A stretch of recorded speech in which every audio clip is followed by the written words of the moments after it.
Dan jangan lupa untuk subscribe YouTube channel Metro TV News dan juga nyalakan notifikasinya.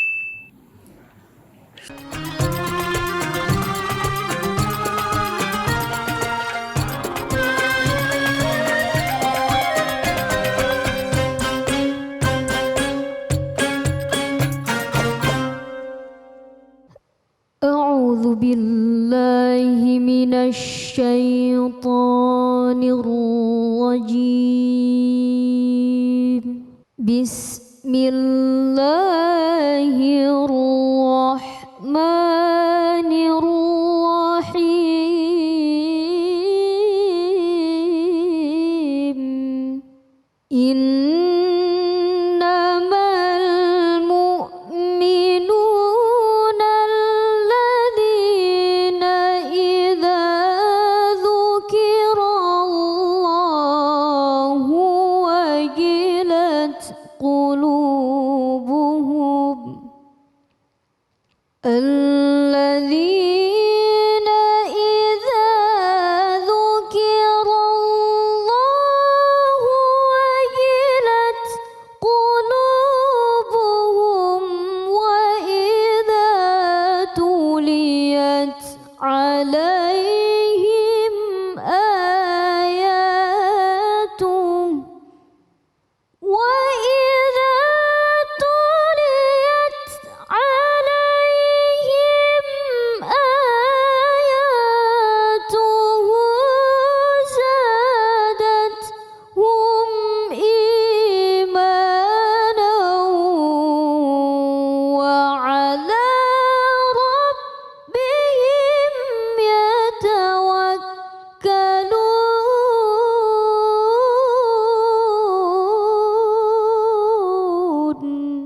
الذين يقيمون الصلاة ومما رزقناهم ينفقون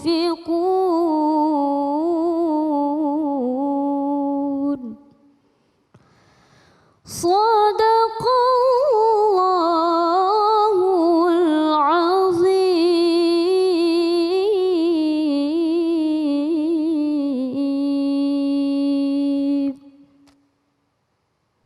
Assalamualaikum warahmatullahi wabarakatuh. Alhamdulillahirabbil alamin. Puja dan puji kita panjatkan atas kehadirat Allah Subhanahu wa taala. Tidak lupa kita berikan salawat dan salam kita kepada junjungan kita Nabi besar Muhammad sallallahu alaihi wasallam beserta keluarga, sahabat dan umatnya yang setia hingga akhir zaman. Hari ini, Ahad ini kita kembali lagi bersilaturahim dalam program Khazanah Islam Metro TV bersama dengan Imam Besar Masjid Istiqlal yaitu Profesor Dr. Kiai Haji Nazaruddin Umar. Yang tentunya seperti biasa kami akan mengangkat tema yang dekat dengan keseharian kita. Kita mengkaji permasalahan kita dari sudut pandang agama. Nah, sekarang di awal episode ini saya akan bertanya tentunya kepada Anda pemirsa yang ada di rumah. Apakah Anda pernah menangis? Wah, ini kayaknya pertanyaan yang nggak mungkin dijawab tidak ya. Pasti semua orang pernah menangis. Bahkan waktu kita dilahirkan dari rahim ibu kita lahir ke muka bumi ini, bayi itu pasti menangis. Bahkan kalau tidak menangis, dipaksa untuk menangis. Nah, kajian kita kali ini adalah mengenai menangis. Bahwa temanya itu adalah menangislah di waktu yang tepat. Ternyata di balik sebuah tangisan itu ada kebaikan di dalamnya. Nah, saya nggak berani mengkaji lebih dalam karena sudah ada guru kita di sini yang nanti akan menjelaskan kepada kita. Untuk itu kami persilakan, Prof. Silakan, Prof. Baik. Bismillahirrahmanirrahim. Assalamualaikum warahmatullahi wabarakatuh. Waalaikumsalam. Alhamdulillah wa syukrillah wa salatu wassalamu ala rasulillah Sayyidina Habibina wa Syafi'ina Maulana Muhammadin sallallahu alaihi wasallam. Para pemirsa yang dimuliakan Allah Subhanahu wa taala, menangis itu memiliki 4 dimensi ya. Jadi ada 4 fenomena di balik sebuah tangisan ini. Menangis sebagai sebuah fenomena biologis itu. Ini ada sebuah disertasi ya doktor PhD di Amerika, seorang perempuan, dan hampir sama topiknya juga Di perempuan juga yang membahas tentang menangis, sebuah disertasi juga di Jerman. Yang menarik adalah kesimpulan dua peneliti ini, air mata yang keluar karena kesedihan itu mengandung toksin, racun yang sangat berbahaya. Kalau itu nanti tidak ditumpahkan keluar, jatuhnya ke lambung, maka itu nanti akan terjadi penyakit penyakit gangguan dalam gitu ya. Nah, makanya itu rekomendasi daripada disertasi itu, jika ada kesedihan, ada kesulitan, kekecewaan, menangislah sepuas-puasnya, jangan sampai air matanya itu jatuh ke dalam. Itu nanti akan berpengaruh negatif terhadap tubuh dan kesehatannya. Nah, menangis sebagai sebuah fenomena psikologis. Kita tahu bahwa kesedihan itu biasanya berujung pada sebuah tangisan. Nah, saya kira memang semua orang pernah menangis. Bahkan mulai dari bayi kan kita keluar dari bumi ini menangis. Tapi itu ada teologinya menangis juga. Ya, kita itu keluar dari rahim ibu dengan menangis. Kenapa? Karena miniatur surga itu di rahim ibu. Kenapa semua orang menangis? Nah, yang dambaan kita itu, kita hadir di dunia ini dalam keadaan menangis, tapi semua orang di sekitar kita ketawa. Iya.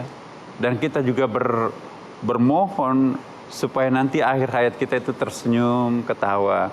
Tapi semua orang di sekitar kita itu menangis. Itu orang baik tuh. Ya. Fenomena psikologis itu artinya kalau orang dalam keadaan kesedihan, itu pasti akan terlihat di dalam raut wajahnya itu sebuah kesedihan. Kadang-kadang air matanya itu juga mengucur. Nah, secara psikologis juga seperti juga pendekatan biologis itu, ya menangislah sepuas-puasnya, jangan sampai menjatuhkan air matanya itu ke dalam. Tapi yang kita akan bahas di sini, bagaimana fenomena spiritualnya menangis itu.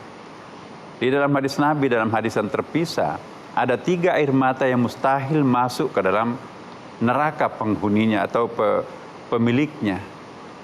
3 air mata, pemiliknya tidak mungkin bisa disentuh api neraka. Air mata yang paling mahal secara spiritual itu ialah air mata yang keluar karena kerinduan yang luar biasa terhadap Allah. Ya Allah, meskipun aku tidak pernah menjumpai Engkau, ya Allah, meskipun aku tidak pernah melihat siapa Engkau, tetapi kerinduanku terhadapmu tidak tertahankan di sini. Begitu rindunya, di tengah sajadah malamnya itu, dia mengalir air matanya itu sampai tumpah ruah. Inilah pemilik air mata yang paling mahal. Pemilik air mata ini, kata Rasulullah, tidak akan tersentuh api neraka. Nah, yang kedua, pemilik air mata taubat. Air mata taubat itulah nanti yang akan memadamkan api neraka. Air mata yang mengalir di pipinya itu karena membayangkan dosa masa lampaunya. Ya Allah, tidak pantas aku lakukan itu semuanya. Engkau telah memberikan apapun yang aku kehendaki, kenikmatan, kelezatan hidup, tapi yang aku persembahkan adalah dosa dan maksiat. Aku tidak tahu diri, tidak tahu malu terhadapmu. Mengucurlah air mata, penyesalan yang keluar dari matanya. Air mata taubat seperti ini, kata Rasulullah, itu tidak akan pernah tercium api neraka. Tapi kan tidak gampang menangis. Tidak boleh menangis dibuat-buat, ya kan, dengan menggunakan cabai atau bawang. Itu nggak bisa. Allah tidak bisa ditipu di situ. Nah, tadi kembali lagi tadi, air mata yang keluar karena kesedihan itu, itulah yang mengandung toksin, ada racun. Tapi kalau air mata yang dibuat-buat, misalnya penelitiannya dari Amerika itu ya, dokter dari Amerika itu, air mata yang keluar karena kepercik cabai atau bawang, itu nggak ada toksinnya, nggak ada racunnya. Tapi air mata kesedihan itu betul-betul ada unsur-unsur air matanya itu yang sangat berbahaya kalau itu dijatuhkan di dalam tubuh. Nah, air mata yang ketiga yang sangat mahal ialah air mata yang keluar sebagai bentuk proteksi, bentuk kekesalan terhadap dosa maksiat yang ada di sekitarnya, tapi tidak sanggup untuk memproteksinya. Ya Allah, perjudian, kemaksiatan, perzinahan, ya, gedung-gedung maksiat di sekitar saya. Apalah artinya kami dengan penuh kelemahan seperti ini, tidak sanggup untuk mengusir, tidak sanggup untuk mencegah. Dia tidak bisa melakukan apapun, tiba-tiba air mata kekesalannya itu keluar. air mata yang kesal terhadap dosa maksiat yang tidak sanggup untuk dia usir, maka itu pun juga punya bonus, pemilik air mata itu juga tidak akan pernah tersentuh api neraka. Jadi para pemirsa, jangan memandang enteng air mata. Dan gunakanlah air matanya itu untuk hal-hal yang benar. Menangislah pada saat yang tepat, tadi disampaikan kan. Menangis karena kerinduan terhadap Allah itu terpuji. Tapi menangis karena disakiti hatinya oleh makhluk, cengeng terhadap makhluk itu tidak terpuji. Jadi cengeng terhadap makhluk tidak terpuji, cengeng terhadap Sang Khalik Allah Subhanahu wa taala itu yang terpuji. Ya, mari kita memanfaatkan air mata ini proporsional pada tempatnya, dan semoga kita menjadi pemilik air mata yang tidak boleh disentuh api neraka. Baik, terima kasih banyak Prof. Bicara air mata, yang paling sering kita alami biasanya Prof adalah pada saat sedang sedih tertimpa kemalangan Prof. Kehilangan orang yang kita cintai, atau mungkin sedih karena pekerjaan yang seharusnya ada di kita tapi pekerjaannya hilang, atau kegagalan kita untuk menafkahi keluarga dan lain sebagainya. Tapi nanti kita akan bahas lagi lebih dalam tentang tangisan hanya di sini di Khazanah Islam Metro TV. Mari kita ungkapkan istighfar, taubat kita itu dengan iringan air mata. Percayalah, air mata taubat, air mata kerinduan terhadap Tuhan, dan air mata proteksi terhadap kebatilan itu akan menjadi penolong kita nanti, melicingkan kita masuk surga dan memproteksi kita untuk masuk ke dalam neraka.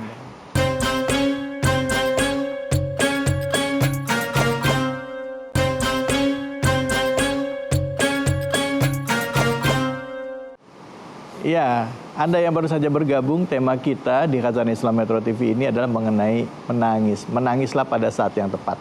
Kalau saya pada saat dulu bermain sinetron, Prof, itu ada skalanya pada saat tidak mau menangis disuruh menangis, Prof. Harus wajib menangis. Akhirnya senjatanya ya betul pakai bawang gitu.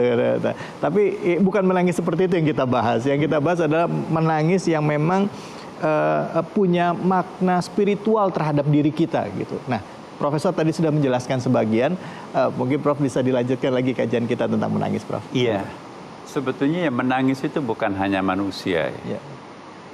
Binatang pun juga menangis. Ya. Ketika Rasulullah SAW itu kan ada 2 unta yang apa ya kalau sekarang ini kendaraan dinasnya lah. Ada 2 ekor unta dan 2 ekor kuda. Kalau mau cepat pakai kuda, kalau mau perjalanan jauh biasanya Rasulullah pakai unta. Suatu saat itu akan diganti karena untanya dan kudanya itu sudah tua, mau diganti dengan unta yang lebih segar, lebih mudah gitu. Tapi apa yang terjadi? Rupanya unta itu mendengar dan sedih, ya. Menangis unta itu. Kata Rasulullah, wahai sahabat, saksikan unta itu meneteskan air mata menangis. Sedih, masih ingin aku duduki, menjalankan misi dakwah, tapi sudah harus digantikan dengan unta lain. Terharulah para sahabat yang menyaksikan itu. Jadi bukan cuma mata manusia mengeluarkan air mata, kesedihan, tetapi juga binatang. Bahkan, mohon maaf, kalau kita lihat dalam riwayat, pohon, ya, benda mati pun juga itu menangis, sedih. Nah, ketika mimbarnya Rasulullah SAW dalam hadis itu, yang terbuat dari pelepah kurma, batang kurma, ada seorang ibu, mak-mak ini, ya Rasulullah, boleh nggak saya gantikan mimbarnya? Masa mimbar tua seperti itu? Tidak layak lah. Umat kita sudah besar kok. Boleh nggak saya gantikan dengan mimbar kayu? Kebetulan budak saya itu tukang kayu. Kata Rasulullah, boleh. Akhirnya Jumat, ya, sebelum Jumatan itu digendonglah, dipikulah mimbar kayu yang sangat bagus itu. Lalu Nabi minta bongkar mimbar tua itu, ganti dengan mimbar kayu yang bagus ini. Lalu menangis bekas mimbar itu. Kata Rasulullah, kalian kaget kan? ada suara isak tangis. Dari mana isak tangis itu? Kata Rasulullah, yang menangis itu adalah bekas mimbar itu. Masih ingin aku duduki untuk menyampaikan khutbah, menyampaikan dakwah di sini, tapi sudah harus digantikan dengan mimbar kayu. Jadi poin yang saya ingin saya sampaikan kepada para pemirsa, bahwa menangis itu bukan hanya pekerjaannya manusia, tapi semua yang punya keterharuan itu dan lantas mengeluarkan air mata, maka air mata itu pun juga punya nilai di mata Allah Subhanahu wa taala. Khusus untuk manusia dijanjikan 3 air mata yang mustahil masuk dalam neraka itu: air mata kerinduan terhadap Tuhan, air mata taubat, dan air mata protes terhadap kemaksiatan yang ada di sekitarnya, tapi tidak sanggup untuk mengusirnya. Nah, para pemirsa, sekarang mari kita mengintrospeksi air mata apa yang sering keluar di mata kita. Kalau air mata karena tidak dibelikan tas oleh suaminya keluar, apakah itu penghalang masuk neraka? Saya kira tidak. Apalagi kalau memaksa suaminya untuk melakukan korupsi, melakukan kejahatan, hanya untuk ingin membeli mobil atau motor. Ya, air mata yang mengundang neraka itu. Ya. Hati-hati. Air mata yang tumpah karena sedang berzikir, begitu dalamnya zikirnya terhadap Allah. Dia mengingat, merindukan Allah, tapi juga pada saat yang bersamaan dia mengingat dosa masa lampaunya. Pada saat yang bersamaan juga menyaksikan masih ada kebatilan di sekitarnya, tidak mampu dia usir. Jadi tiga-tiganya air mata itu ada dalam dirinya sendiri. Nah, apakah pernah kita memiliki air mata seperti ini?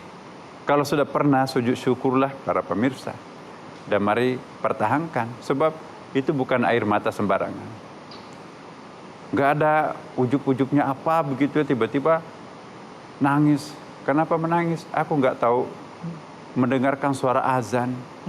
Ya, begitu mendengarkan suara azan di subuh hari, enak sekali, nggak terasa air mata itu mengalir. Ada sahabat saya tuh, ya kemudian membuat dia bersyahadat ya, tadinya non muslim. Kenapa? Ya, saya nggak bisa tahan air mata. Kemudian ada lagi baca Al-Quran. Nah kita lihat ya, Umar bin Khattab itu kan masuk Islam itu karena lantunan ayat suci Al-Quran dari adiknya, seorang qari'ah, seorang perempuan keluarganya. Nah, apa yang terjadi pada waktu itu? Apa yang kamu baca? Kok begitu indah?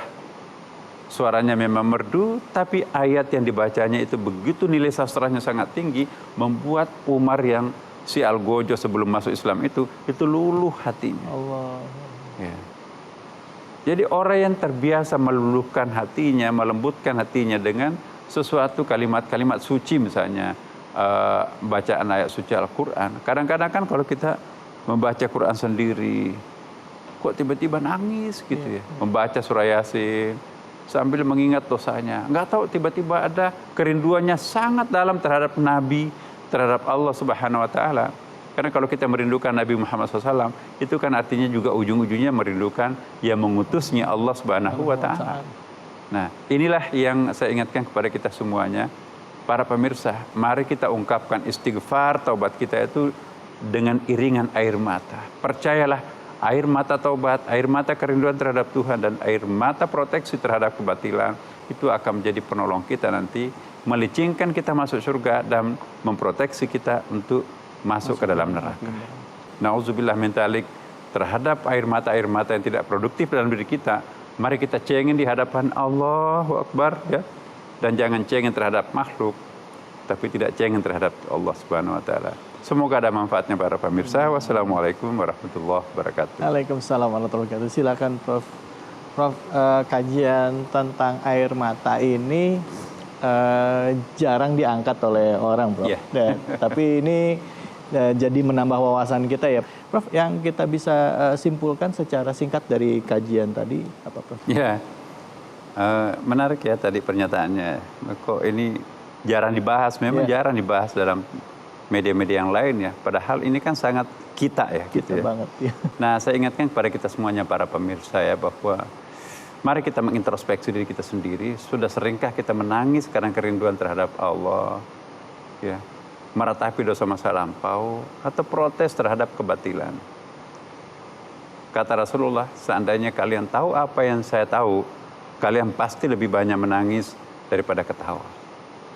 Nah, para pemirsa dimanapun juga berada, mari kita latihan bagaimana membiasakan air mata kerinduan terhadap Tuhan itu sering keluar di dalam tubuh kita. Orang yang tidak pernah menangis karena merindukan Tuhannya, air mata tobatnya nggak pernah ada, air mata proteksinya tidak pernah ada, maka jangan-jangan nanti kita akan menjadi sahabatnya neraka. Nauzubillah min dzalik ya. Ya. Baik, terima kasih banyak Prof. Seringkali kita menangis, tapi menangis untuk hal-hal yang sifatnya duniawi. Padahal dengan tangisan itu bisa membawa kita atau mendekatkan diri kita kepada Allah, bahkan juga menjadi salah satu cara kita untuk bisa semakin dekat ke surganya Allah, katanya begitu ya Prof ya. Ya. Melindungi kita dari neraka ya Prof ya tadi ya Prof ya. Semoga dengan tangisan kita untuk mendekatkan diri kita kepada Allah, menjadikan kita orang-orang yang hatinya lembut ya Prof ya. Bismillah. Prof, izin Prof kita minum dulu.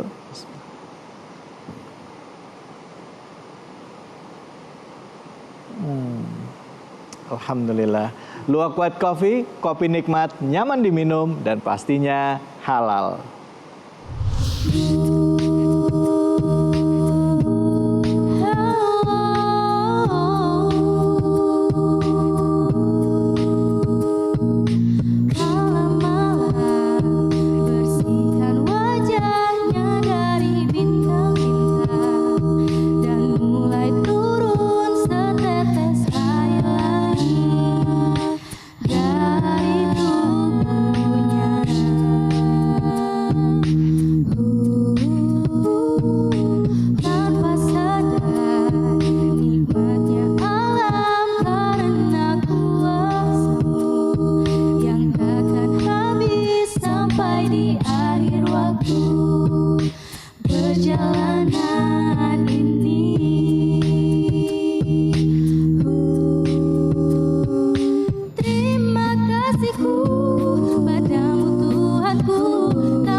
Kalau mata kita batat, mata kita ini tidak tidur di tengah malam sampai kita nggak tidur untuk apa?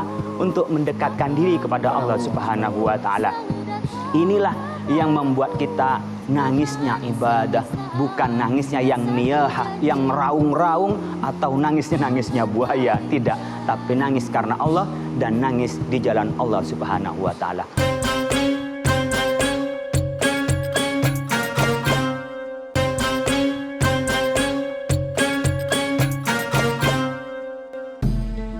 Saudaraku, bukanlah dunia ini terasa begitu melelahkan. Seringkali kita letih dibuatnya.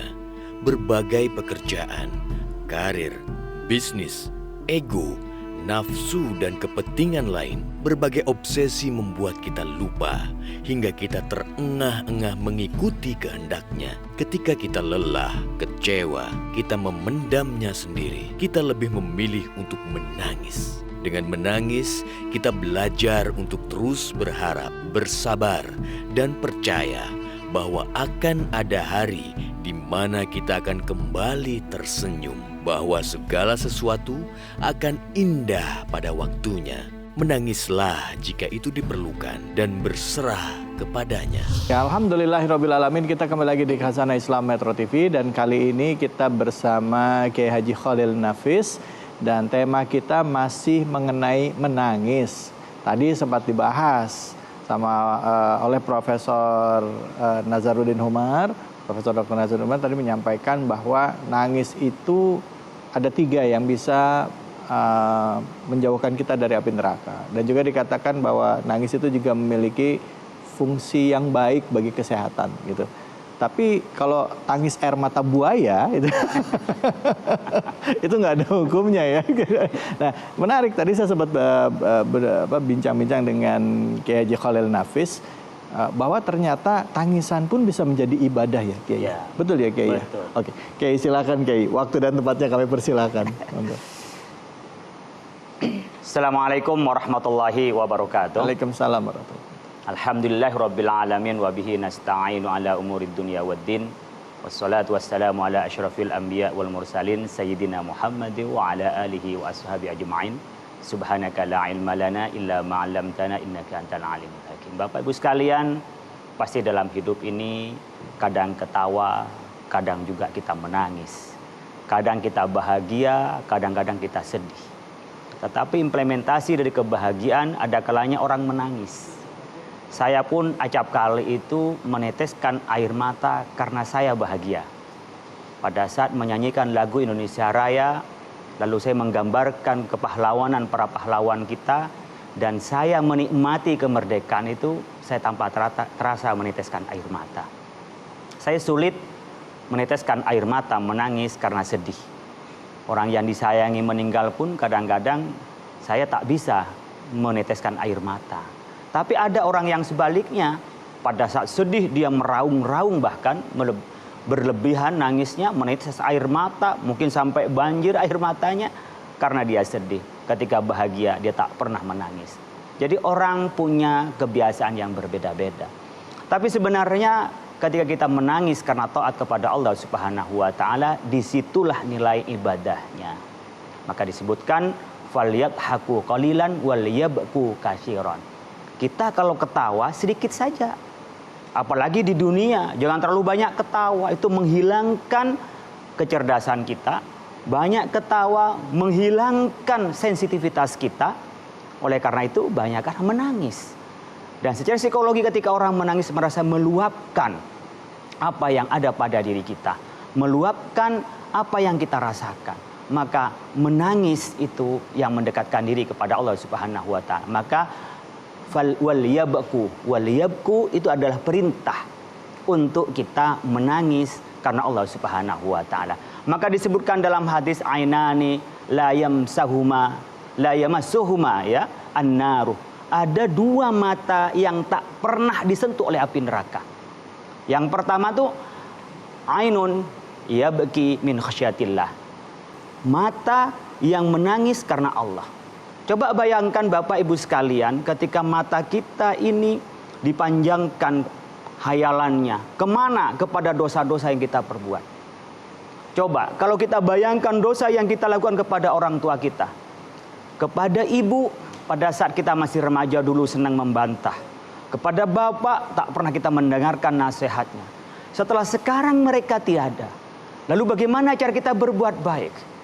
Dan dosa kita banyak kepada orang tua. Dibayangkan bagaikan gunung yang besar yang akan menimpa pada kita dosa itu dan menjadi siksa pada kita. Gak mungkin kita ketawa. Yang ada pasti kita sering menangis. Oleh karena itu ketika kita membayangkan dosa-dosa kita, membayangkan kesalahan kita, coba bayangkan api neraka. Bagaimana ketika kita bayangkan kulit ini yang ketika disentuh api neraka langsung hangus habis kita.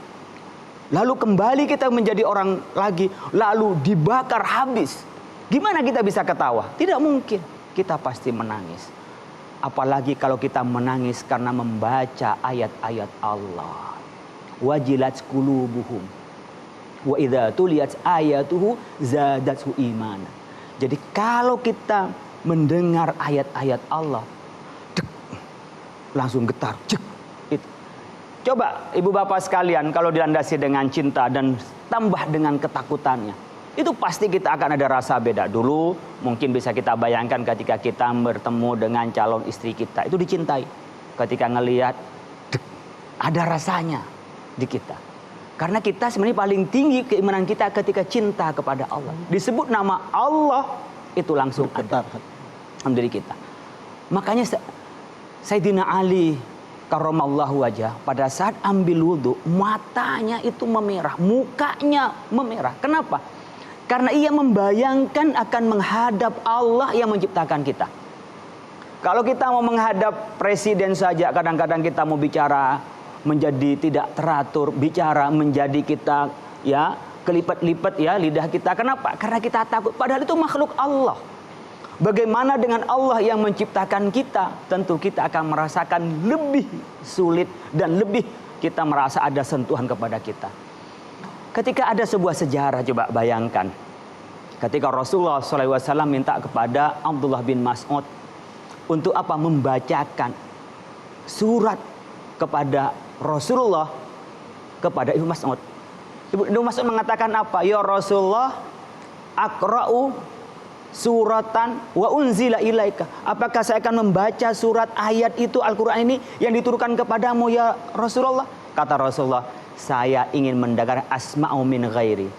Saya ingin mendengar dari orang yang selain saya. Dibacakan surat An-Nisa sampai ayat yang 40 yang dibacakan oleh Abdullah bin Mas'ud. Fa kaifa idza ji'na min kulli ummatin syahidan wa ji'na bika ala haulaika syahida.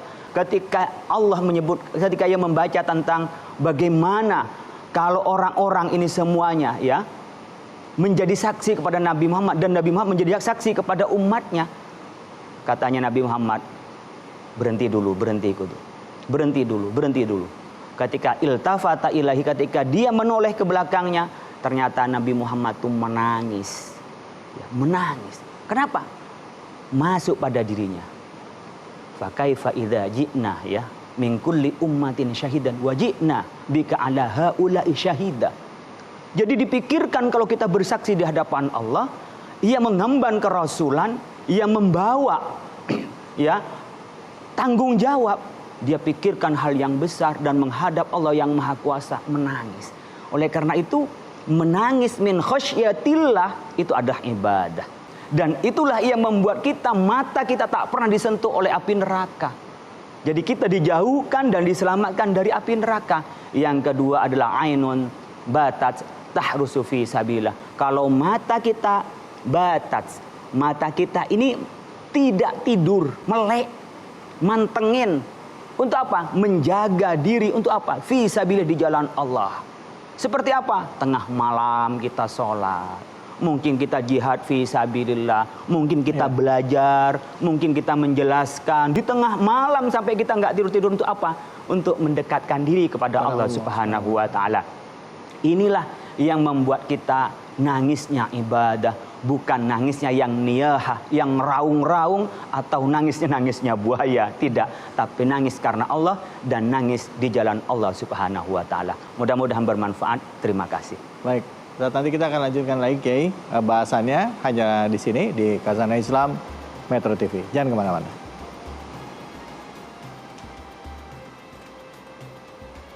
Ketika nangis berkenaan dengan keimanan, disitulah nangis yang dianjurkan. Bahwa kita tidak bisa nangis pun, pura-pura nangis pun itu dianjurkan. Pada saat kita membaca Al-Quran, kita nggak bisa nangis. Ternyata hati kita terlalu keras. Iya. Coba dihayati, kita bisa nangis. Dan itu dianjurkan oleh Rasulullah SAW. Untuk apa? Untuk melembutkan hati kita.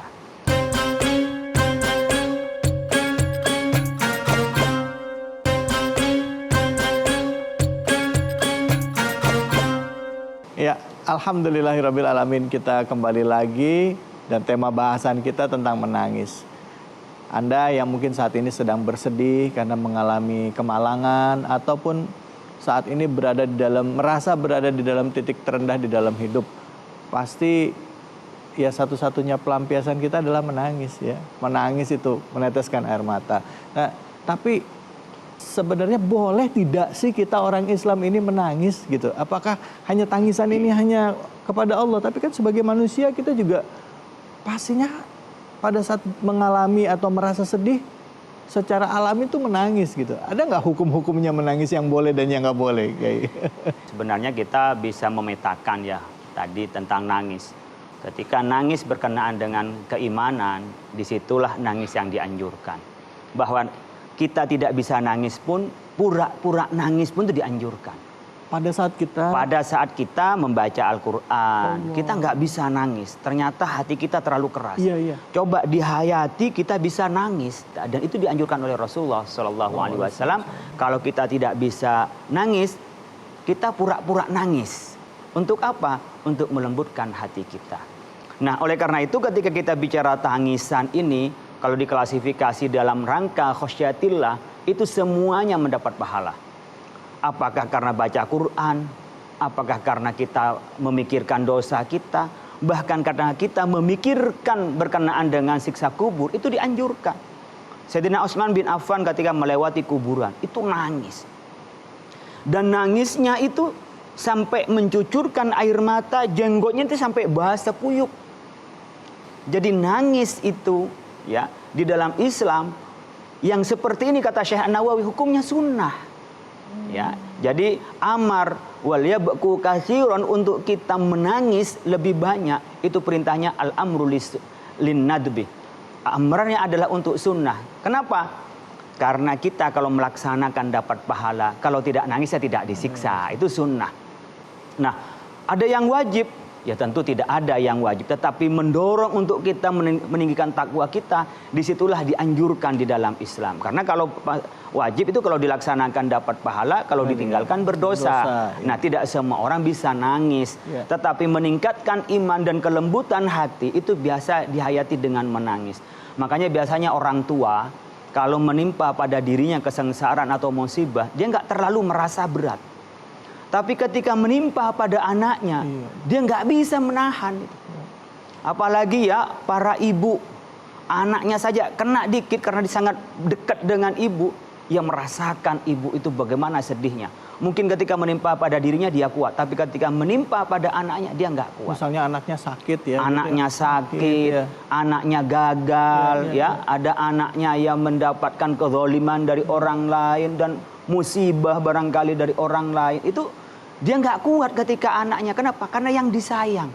Nah, itulah yang dirasakan bagaimana kita ini ketika mencintai kepada Allah. Maka ketika menyebut nama Allah kita akan menangis dan dianjurkan untuk menangis. Tetapi tidak dianjurkan pura-pura nangis hanya untuk apa? Untuk kita mengelabui orang lain. Tangis buaya ya tidak boleh. Karena apa? Dia menipu orang lain. Atau menangis hanya untuk dikesankan bahwa dia khusyuk kepada Allah. Itu tidak bisa. Meskipun dia bisa bersandiwara, tapi Islam tidak mengajarkan tipu menipu itu. Apalagi hanya ria untuk pamer kepada orang lain. Rasulullah SAW pernah menangis, menitiskan air mata maksud saya pada saat putranya Ibrahim itu wafat. Dan Rasulullah mengatakan itu adalah manusiawi. Tapi tidak boleh juga menangis, itu haram hukumnya ketika nangisnya sampai niyah, sambat-sambat. Ya Allah, anak saya kadang-kadang masuk ketika anaknya meninggal kuburannya dicakar-cakar, Masya Allah. Atau suaminya meninggal lalu dia ya sampai histeris.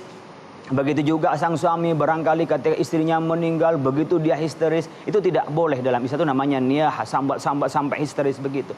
Tapi kita nggak bisa menahan kesedihan sampai meneteskan air mata, itu diperbolehkan. Jadi itu yang mubah. Jadi nangis ada yang mubah pada saat kita sedih dan kita tidak bisa menahan sedih. Ibu wafat, lalu kita sangat mencintai kepada ibu kita, keluarga kita wafat, kita sangat mencintai pada keluarga kita, nggak bisa menahan diri, manusiawi. Tapi kita tetap kembalikan. Kita adalah milik Allah dan kita akan kembali kepada Allah. Inna lillah wa inna ilaihi raji'un. Maka nangis sedih yang manusiawi yang tak bisa kita hindari itu hukumnya adalah mubah. Oleh karena itu kita harus segera mengembalikan kepada Allah Subhanahu wa taala agar apa? Nangis kita ini nangis yang benar. Nangis kita nangis yang menambahkan keimanan. Tangis kita yang membuat kita lapang dada. Jadi kalau tangis kita dikembalikan kepada Allah, meskipun sedih, kita akan merasa lapang.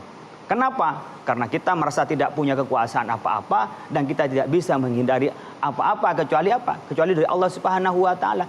Tapi kalau itu dikembalikan pada pikiran kita, dikembalikan kepada kemampuan kita, lalu diukur dengan perasaan kita, pastilah nangis itu bukan membawa manfaat, tapi nangis itu adalah meratap kesedihan. Dan ratapan kesedihan itu membuat kita tidak produktif. Membuat kita ini sedih selamanya, larut dalam kesedihan. Membuat kita tidak bisa lebih produktif, tidak bisa lebih bangkit. Kenapa? Karena dihantui dengan kesedihan-kesedihan itu. Sedih adalah manusiawi, tapi larut dalam kesedihan dilarang di dalam Islam. Baik, Masya Allah. Terima kasih banyak Kiai. Kiai boleh duduk dulu Kiai. Silakan Kiai. Kira-kira Kiai apa yang bisa kita simpulkan dari tema kita tentang menangis ini Kiai secara singkat? Ya artinya kita semua pasti bisa nangis karena bahagia, bisa nangis karena sedih. Ya. Tetapi ingat bahwa nangis kita bisa bernilai ibadah manakala dilandasi keimanan. Ya. Tapi nangis kita kalau hanya berdasarkan perasaan dan pikiran manusiawi, tangis kita malah menjadi haram, menjadi siksa, menjadi maksiat bagi kita. Masya Allah, terima kasih Kiai. Semoga kita bukan termasuk orang yang berlarut-larut dalam kesedihan, Ya. sehingga akhirnya kita jadi kontraproduktif. Kalau bahasa gaulnya sekarang nggak move on katanya ya, nggak move on ya. Bahwa segala sesuatu yang terjadi sama kita, ya kita ikhlaskan. Kalaupun itu bentuknya kesedihan, kita ridho kepada Allah. Insya Allah akan datang kebaikan buat kita ya Kiai. Yakin bahwa akan ada kebaikan. Sehingga akhirnya kita nggak berlarut-larut. Semoga Allah ridho terhadap apa yang disampaikan oleh hari ini dan kita bisa mengambil hikmah. Terima kasih banyak Ustadz. Izinkan saya minum kopi ya Ustadz ya. Bismillah.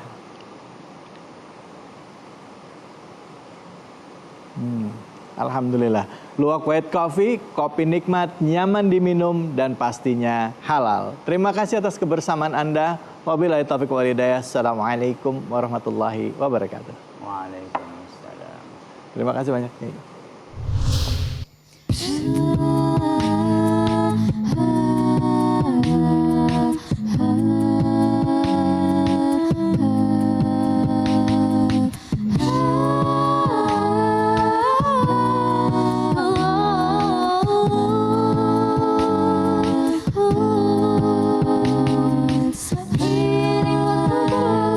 Tangis tawarin nafasku, hitam putih di hidupku, jalani takdirku. Tiada satu tersembunyi, tiada satu yang terlupa. Segala apa yang terjadi, engkau saksinya. Kau yang maha mendengar, kau yang maha melihat, kau yang maha pemaaf, padamu hati bertaubat. Kau yang maha pengasih, kau yang maha penyayang, kau yang maha pelindung, padamu semua bergantung.